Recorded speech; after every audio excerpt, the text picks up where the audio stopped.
Don't forget where you came from. The Famous J by Converse. I found them at Famous. And nowhere else.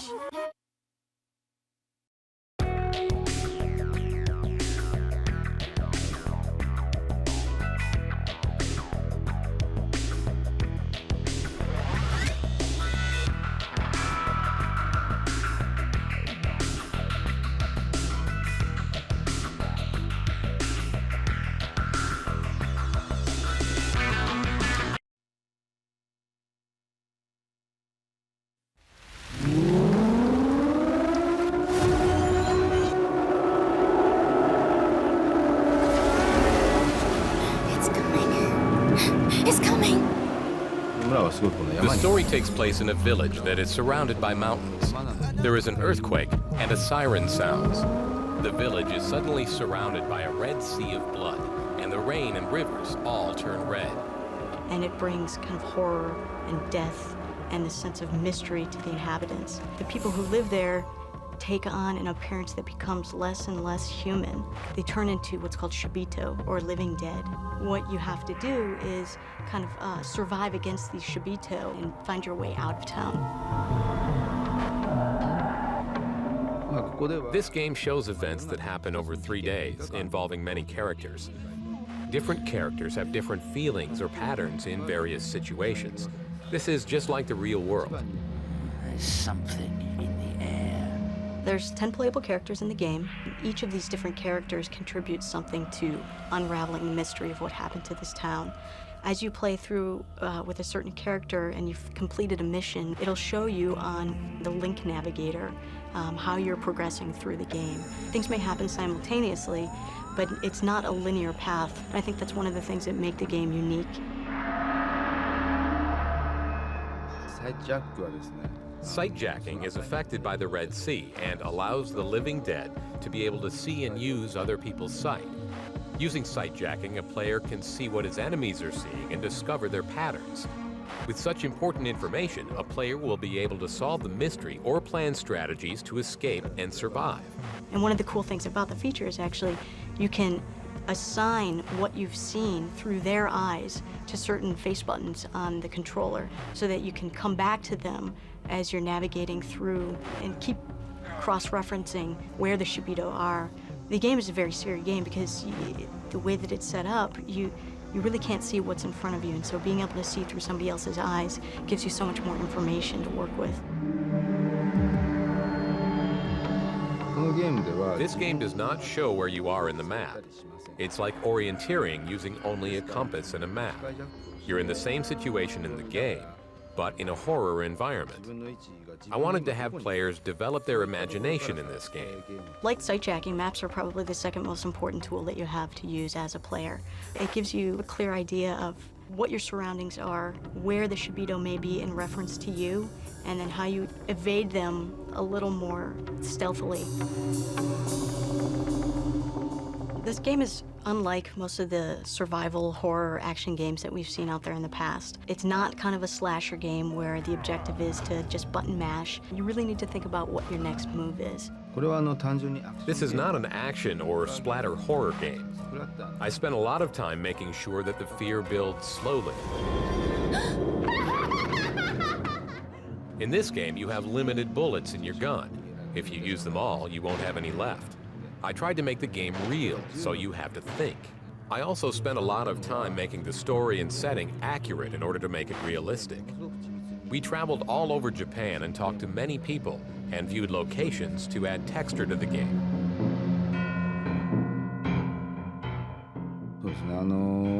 I have a sound producer background, so I worked hard to make sounds that express fear, especially the sound of the siren.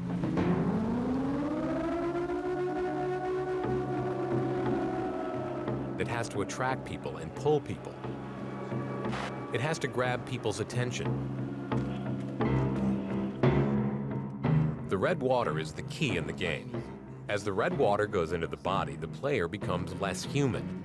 The water is very addictive. It has healing power, but with danger.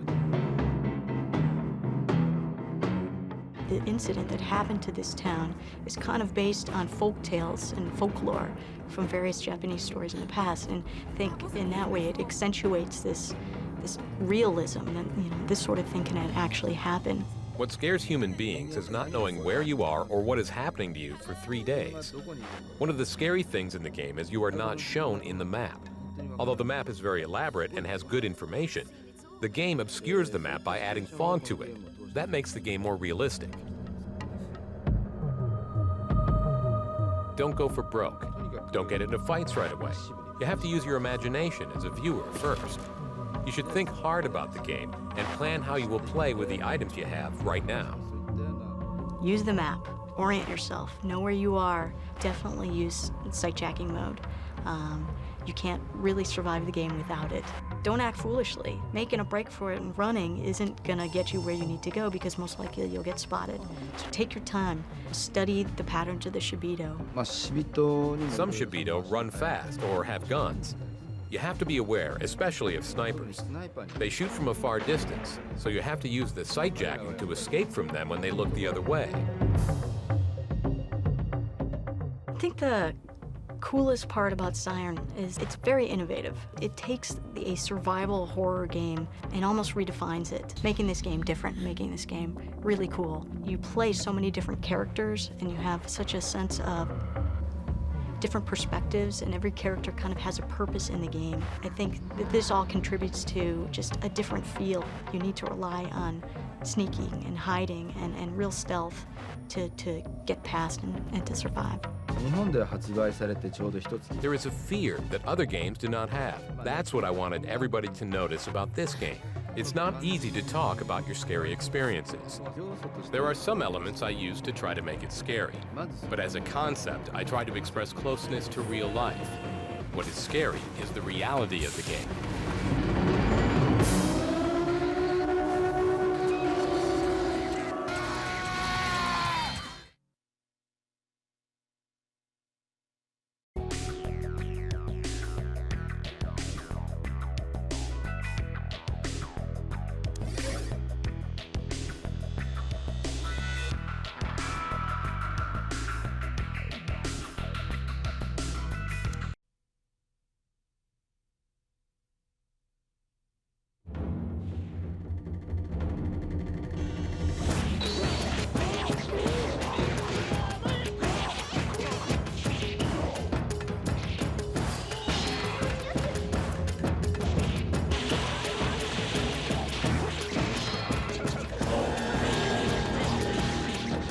The 16th century. The islands of Japan have fallen into civil war. An elite band of warriors, samurai and ninja, unite against a common enemy. From the creators of the legendary Dynasty Warriors series comes Samurai Warriors, an all-new tactical action game for PlayStation 2. Samurai Warriors is a game that takes place in the warring period of Japan. This is one of the most exciting periods for the samurai, when they were in the process of trying to create their ideals. It is a very fun game that has all the exhilaration of an action game. The fact that you slash through enemies by yourself, this was the kind of excitement that was experienced by the samurais and the kind of excitement that we feel the users can experience by playing the game.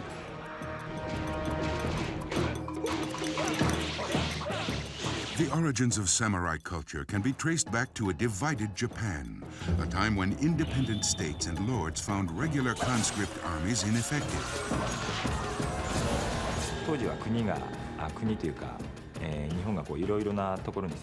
Samurais lived in Japan when Japan was not unified. It was divided into different regions. Each region was headed by a lord, so each samurai was under a lord. So if the lord commanded them to go into battle, that was the samurai's most important mission. The family unit was not as important as the lord-warrior relationship.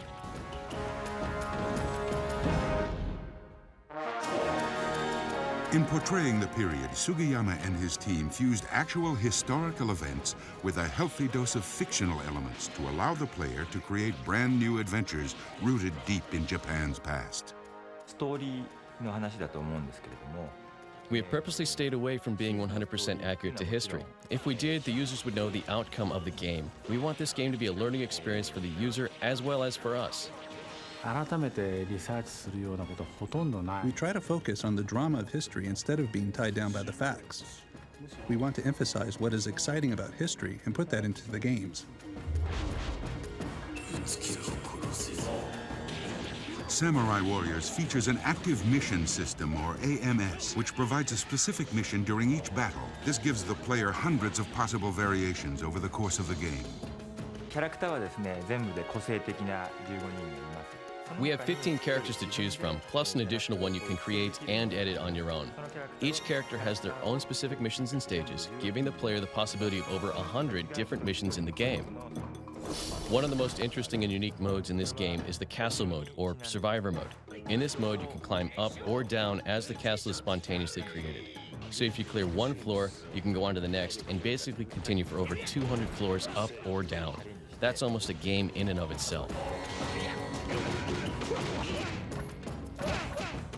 Samurai Warriors will mix historical characters from feudal Japan with fictional ones created specifically for this endeavor.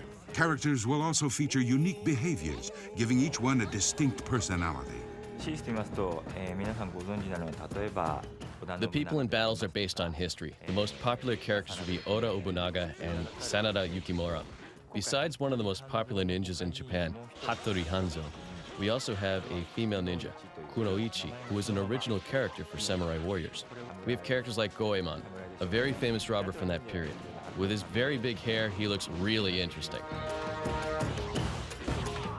Game characters are provided with the traditional weapons of this period, including katanas, shurikens, kunai, and several other deadly implements.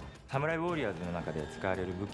have put a lot of time and effort into creating the weapons. We picked traditional Japanese weapons for this game, such as the Japanese sword and shuriken, a flying sword used in ancient Japan. There are characters who carry bombs on their backs which can be hurled. It's a little sci-fi, but the availability of these weapons adds interesting features to these games. We also use two interesting items, which are not usually considered as weapons in Japan, an umbrella and a kendama. A kendama is a traditional Japanese toy played by children that consists of throwing a ball and trying to balance it into a cup. So we've turned that into a weapon.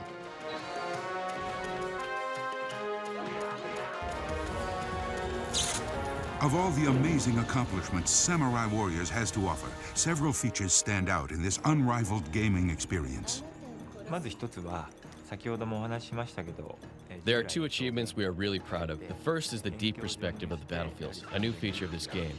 The fact that you can see so far into the background is one thing we are very proud of. The second is the battles within the castles themselves. We have numerous traps and different devices within them that make the gameplay interesting.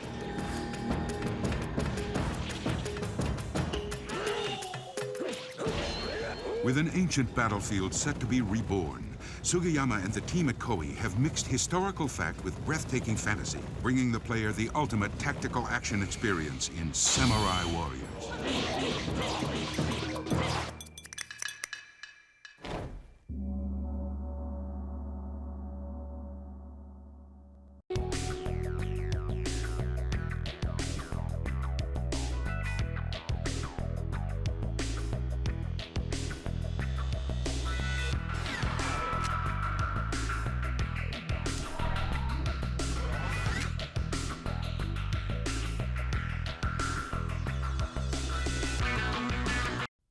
Hi, my name is Sandra Mitchell, and today I'm going to show you how to bypass ghosts on Fatal Frame 2. Alright, when the ghosts appear, just turn around and run towards a door. Go inside the door. Turn around and just exit the door right away.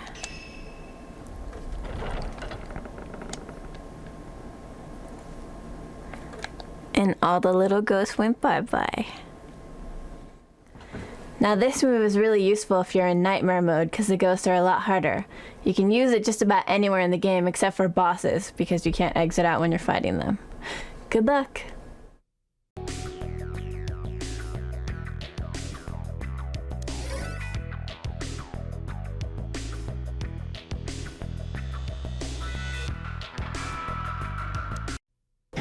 Hi, my name's Aaron Houts. I work at Sony as a format QA tester, and today I'm going to show you a nice strategy to beat the final boss for Castlevania Lament of Innocence. So now that you've defeated Dracula, you go on to fight Death. You want to stay close to Death, otherwise he does an attack that's kind of hard to dodge. Right now he's calling his minions, so you can attack a couple times and then you run away from the minions in kind of a little arc around him, and they will explode. And you want to wait till they're all gone before you attack him again, otherwise they'll hit you. So you can attack a little bit more. He's calling in a second round here. Just keep this little pattern. Don't run too far away from him though. Attack him some more. And you don't want to do too much of an attack, otherwise you get overcommitted and they'll explode before you can get away. So he'll keep doing these attacks. Once you have him down low enough, he'll start doing different stuff. When he does this attack, you want to jump before he throws that and use your double jump to stay in the air above it. And that one's really easy to avoid if you do that. So he'll keep varying these attacks. You want to listen to what he says. You can tell which attack he's going to do by the sound effects that are happening. Alright, so now once you've got him down to half energy at this point, he's going to start doing another attack right here. Now you want to double jump as soon as that one hits the ground and jump to avoid the second round of it as soon as you land from your first jump. We'll show you this again here. So double jump when that hits, do the first jump again as soon as you land, and you'll avoid that. And I recommend only doing one attack in between each of those strikes, otherwise he can end up hitting you with it. When he pulls back like that, get away from him because he'll attack you with those blades. So remember to get away when he pulls back like that. And we've almost got him. And finish him off. So I've just showed you how to beat the final boss for Castlevania. There is one boss before him, Dracula, and you're going to have to figure out how to beat him on your own. He's not that hard, and once you get past him, if you use what I showed you for Death, it'll be no problem. You can say you've defeated Death and are a true vampire killer.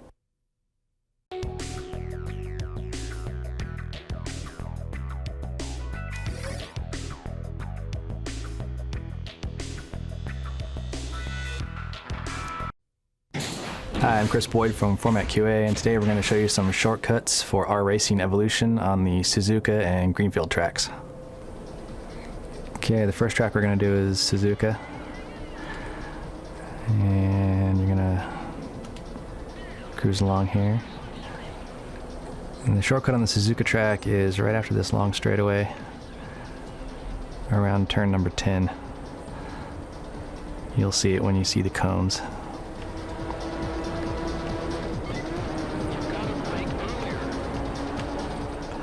And you won't get penalized for that, so it's no worries.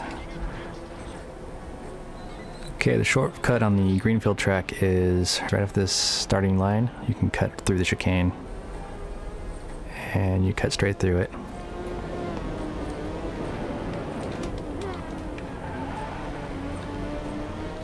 And you should make up some time. Okay, so hopefully these shortcuts will help you cut down your lap times. Have fun with these. We're out of here. Word to your mother. Yep, yep.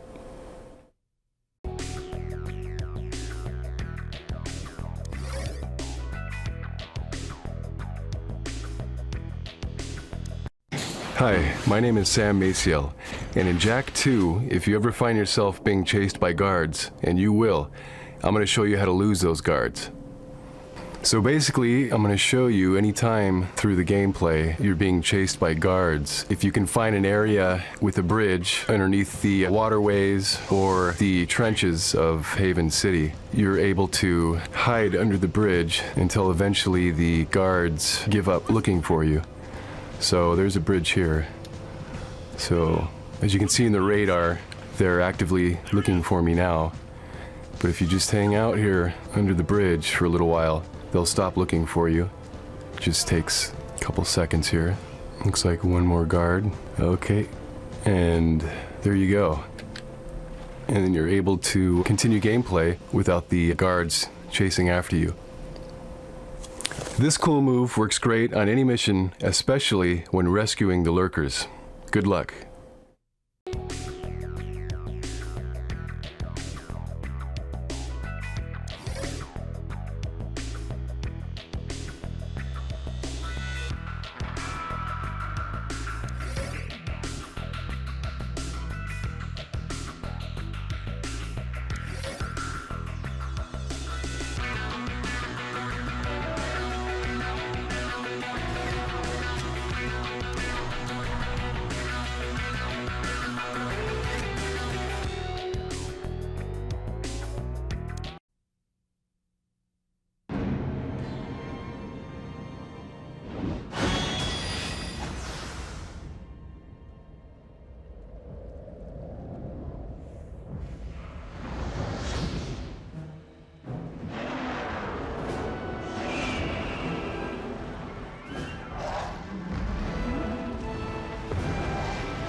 待て。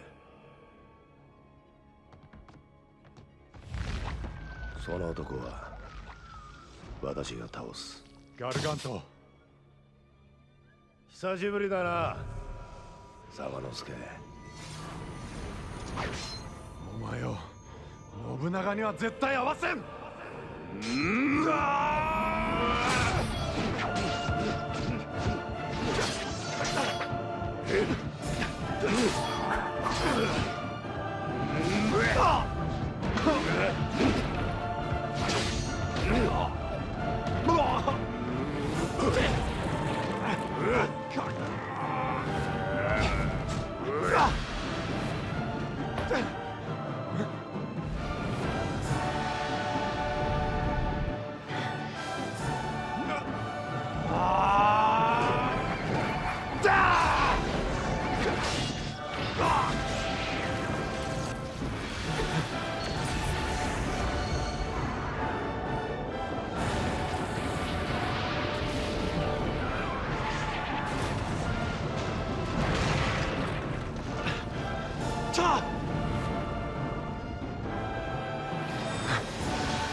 様之助か。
In this edition of Track GT4, we're going to pull back the curtain on the inner workings of the company responsible for providing the thrills and excitement of the Gran Turismo franchise.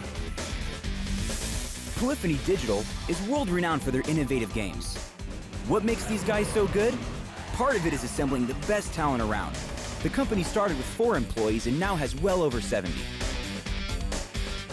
Employee number 1 is Kazunori Yamauchi, a man whose love of cars began seemingly just after his birth. And while there were some early thoughts of becoming an astronaut, his career path remained on the ground while retaining the love of speed and motion. In 1997, he created Gran Turismo and it revolutionized video racing. Refinements and improvements came with Gran Turismo 2 in 1999 and then GT3 A-Spec in 2001. The president of Polyphony Digital is now recognized around the globe, not only as one of the most innovative minds in the video game industry, but also as an important influence in the automotive world as well, while his company is remarkable for both the games they make and the way they make them. Great efforts were made to develop an automotive feel for the workplace where the game gets made. An essential ingredient is cultivating an environment that accommodates the creative and time-consuming needs of video game design and development. Just to explain, each title takes roughly 2 years to develop. And the last 6 months within these 2 years is quite hectic, so many of our staff spend a lot of their time here at the studio. Therefore, I felt that the office or working space should be as comfortable, if not even more comfortable, than being at home. This comfortableness is the biggest concept of Polyphony Digital's development studios. The company's name Polyphony describes a workplace philosophy that listens to and mixes together many voices, from the programmers and designers to the artists and data collectors. The team members often share conversations with Kazunori and other team members, not in official meetings, but just normal day-to-day conversations. They often share opinions on which locations they agree on and what cars and course designs they like. My staff and I made sure everyone was comfortable with how they were going to approach and tackle this before they actually started building each of the courses. Now, all the team members share the same mindset. They've come to the stage where all the course design members will be able to pick out which areas are not working and which areas are good. The concept of balance coincides with the idea that any great advancement is made up of a series of small improvements. In the past, in the process of collecting data, because these courses are in-game, they had the allowance of measurements being slightly out of scale. But this time around, they made sure every measurement was exact. And so, in terms of accuracy, the team has made many improvements in the courses. This has led to a sort of a snowball effect where the team has continued to work on small improvements of the graphics engine, which taken all together, at the end of the day, has built up into a big revolution. Even when everyone's exhausted, being able to share these discoveries with the whole team is like magic, and that's what I love most about my job.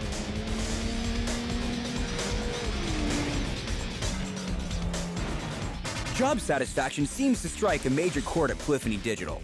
Just ask the president. Obviously, I've always dreamed of becoming a race car driver.